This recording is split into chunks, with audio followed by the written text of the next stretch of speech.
성도 여러분, 안녕하십니까? 한 주간 참 빠르게 지났습니다.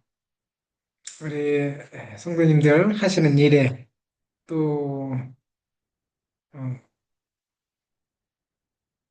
하나님께서 복을 주시고 평안으로 인도해 주신 것을 믿습니다. 또 몸이 아프신 우리 집사님 또 많이 회복됐을 것이라고 생각이 됩니다. 하나님께서 지난 한 주 동안 바쁜 과정 속에서도 저희들을 사랑으로 지키고 돌봐주신 것에 대해 감사를 드립니다. 이제 곧 안식일을 또 맞이하게 되는데요. 안식일 맞이하는 시간 저는 또 말씀을 통해서 하나님께 영광 돌리고 또 우리 마음 가운데 안식일의 주인 되시는 그리스도 예수님을 더 분명히 받아들이는 귀한 시간 되기를 간절히 바라겠습니다. 오늘은 설교 제목을 오해, 이해, 그리고 화해라는 제목으로 말씀을 준비했습니다. 오늘 말씀의 본문은 여호수아 22장 10절로 34절이고 또 이 내용을 확대한 부조와 선지자 제 48장에 있는 말씀을 함께 보고 또 이해를 나누기를 원합니다.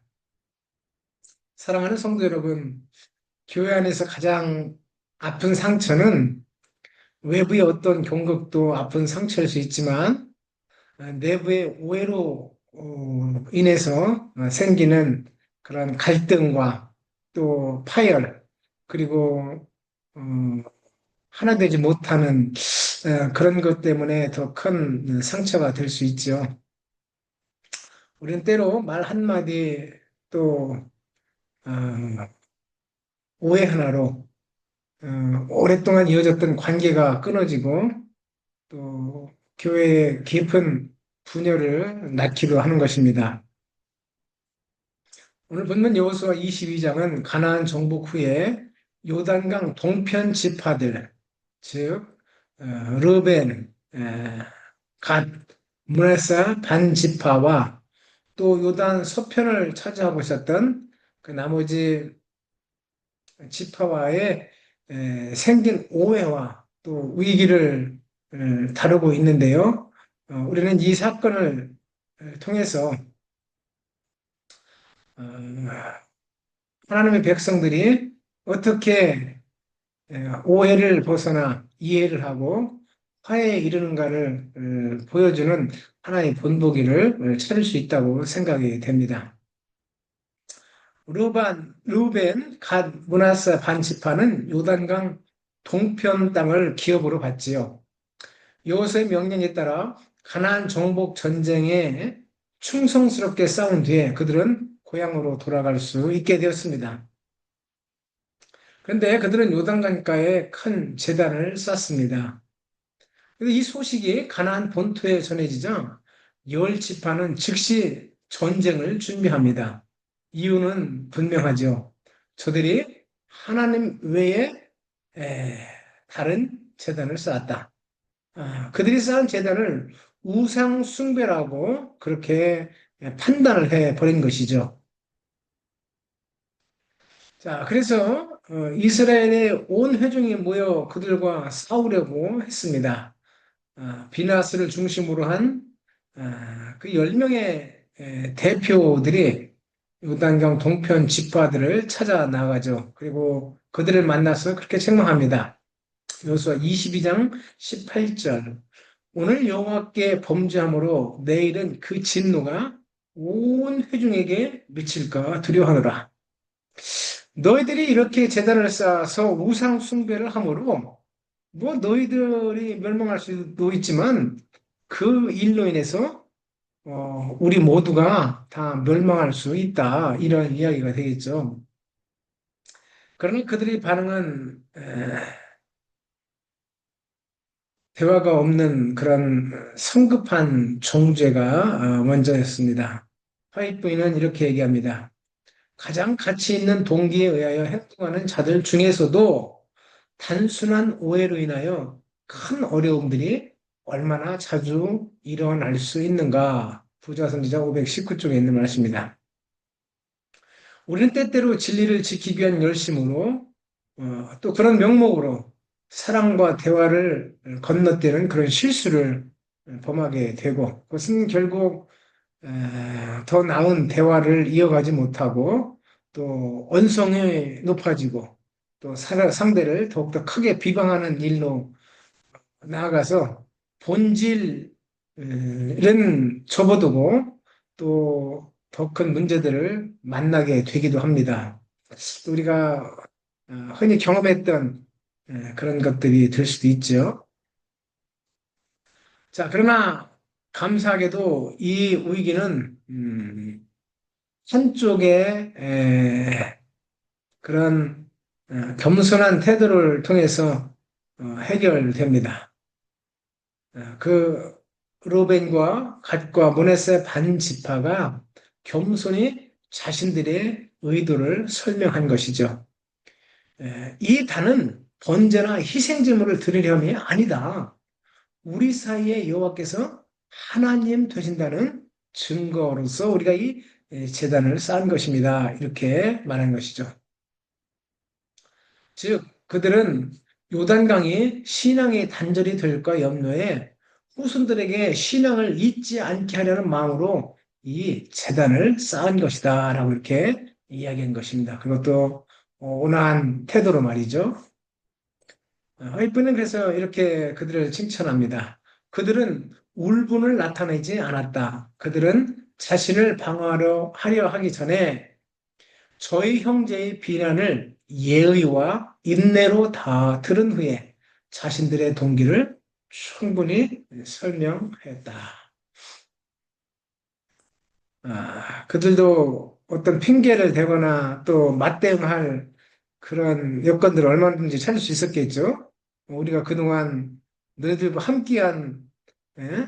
시간이 있고 또 함께한 그런 승리가 있었는데 너희들이 어떻게 우리를 그렇게 오해할 수 있냐? 이렇게 큰 소리를 치며 대응할 수도 있었겠죠. 그러나 그렇게 하지 않았다는 것입니다. 사랑하는 성도 여러분, 이 오해가 이해되는 그런 과정에 있어서 가장 중요한 것은 성급한 말보다 그것을 잘 듣는 경청의 태도가 가장 중요하다고 많은 사람들은 이야기합니다. 우리 삶 속에서도 그런 듣는, 자중하면서 듣는 그런 태도를 통해서 문제가 스스로 해결되는 것을 우리가 또 경험할 수도 있지 않습니까?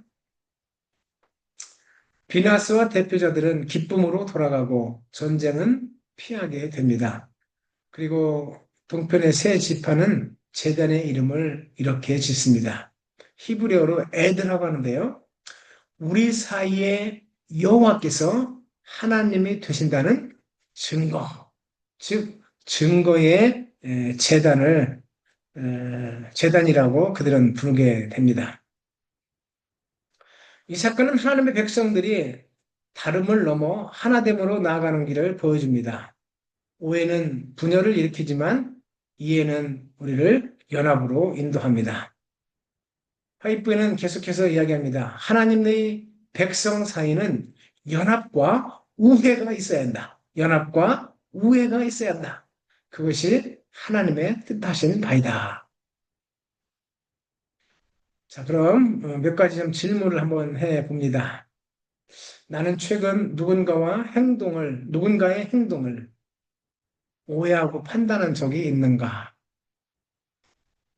사실 많이 있을 수 있죠. 이것이 큰 문제가 되지 않고 끝난 것이 참 다행이고 감사한 일이 될 수 있겠죠. 그러나 우리도 흔히 그런 죄에 빠질 수 있다는 것을 생각해 보게 됩니다. 두 번째, 그 사람의 진심을 들으려 노력했는가? 그 사람의 진심을 들으려 노력했는가? 우리는 다른 사람의 말을 듣고 어, 그 당사자를 만나보지도 않고 또 오해하는 경우도 또 많이 있지 않습니까? 그래서 참 우리는 쉽게 판단하는 그런 죄를 범하게 됩니다. 그러나 우리의 삶 속에서 정말 어, 보기 전에 판단한다거나 또 직접 대화를 해보기 전에 다른 사람을 오해하고 판단해야 하는 그런 일들은 없어지지 않을까 생각이 됩니다. 세 번째, 우리 교환의 신앙의 증거가 되는 그런 애드의 재단, 그런 것들이 있는가? 저는 있다고 생각이 됩니다. 하나님께서 지난 한 주 동안도 저와 여러분의 사이에서 그 증거가 되는 많은 일들을 이루어 주셨다고 생각이 됩니다. 사랑하는 성도 여러분, 오해는 관계를 무너뜨리지만 진심을 듣는 이해는 관계를 또 세워줍니다. 믿음의 공동체는 말보다 먼저 듣고 판단보다 먼저 기도하는 그런 공동체가 되어야 될 것입니다. 바로 우리 교회가 그런 화해의 재단을 쌓는 그런 교회 믿음의 공동체가 되기를 간절히 바라겠습니다. 사랑하는 성도 여러분, 하나님은 우리에게 분열을 막고 하나 되게 하는 화해자가 되기를 원하십니다. 예수님도 마지막 기도에서 기도하셨지요. 우리가 잘 아는 대제사장의 기도라고 하는 요한복음 17장은 여러 번을 통해서 하나님의 백성이 예수님을 믿는 그분의 사랑하는 제자들이 서로 화합하고 또 연합하기를 얼마나 간절히 기도를 하셨습니까? 우리가 그런 예수님의 기도의 응답으로 우리 사랑하는 형제들끼리 더욱더 사랑하고 연합하는 그런 백성들이 되었으면 참 좋겠습니다. 오늘 우리가 쌓아야 할 제단은 서로를 비난하는 불신의 제단이 아니라 우리 사이에 여호와께서 하나님 되심을 증거하는 증거의 제단, 에드의 제단을 쌓는 믿음의 공동체가 되기를 간절히 바라겠습니다. 기도하겠습니다. 하늘에 계신 하나님 아버지, 에, 참 오해하기 쉬운 이 죄인들의 습성을 주께서 아시고 긍휼히 여기시고 불쌍히 여기신 것에 대해서 감사를 드립니다. 그럼 오늘 저희들은 이 말씀을 통해서 다시 한번 오해보다는 이해의 정신을 가질 수 있도록 도와주신 것 감사를 드립니다. 그래서 늘 언제나 성도 간에 에, 화목하고 화해하는 그런 백성들 다 될 수 있도록 축복해 주시고 우리의 삶 속에서도 언제나 남을 배려하고 이해하려고 하는 그런 태도로 살아갈 수 있도록 우리 모두를 축복해 주시옵소서. 이 안식일 우리를 긍휼히 여기시고 또 회복시켜 주시는 주님의 큰 사랑을 기억하면서 우리 주님과 만나 아버지 하나님과 온전히 화목을 경험할 수 있는 우리 모두가 되도록 축복해 주시옵소서. 특별히 몸이 아프신 분들 잘 회복되시도록 도와주시고 우리 안승구 집사님 잘 회복되시도록 은총 베풀어 주시옵소서. 그리고 또 이제 귀국 중에서 여러 가지 일들을 돌보고 있는 우리 민혜련 집사님, 또 조부혜 집사님, 그리고 우리 형제들 다 지켜주시고 보호하여 주시옵소서. 복된 안식일 새로운 힘과 능력으로 저희들을 축복하실 주님의 사랑을 인해서 진심으로 감사드리오며 그리스도신 예수님의 이름으로 간절히 기도했습니다. 아멘. 사랑하는 성도 여러분, 평안한 안식일, 기쁨의 안식일, 또 행복의 안식일, 또 만남의 안식일 되는 복된 안식일 되기를 간절히 바라면서 말씀 마치도록 하겠습니다. 감사합니다.